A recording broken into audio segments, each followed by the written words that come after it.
আমাদের জাতির শ্রেষ্ঠ সন্তান আপনারা। আপনারা ফসল ফলান, সেই ফসলেই আমরা ভোগ করি, আমরা খাই। তো একটা কবিতা আছে, সব চাষারই শ্রেষ্ঠ চাষা হ্যাঁ আমার দেশের চাষা।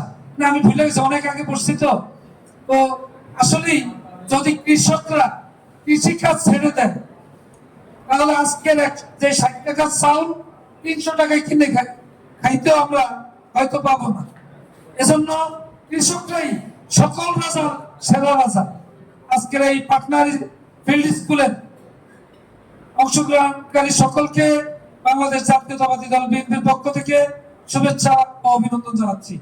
আশা করি সরকার যেই উদ্দেশ্যে আপনাদেরকে এই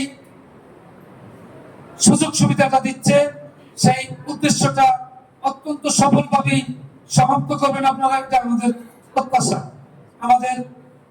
আপনারা সবাই এখানে কৃষক কিনা জানি না, আমার মনে হয় সবাই কৃষক।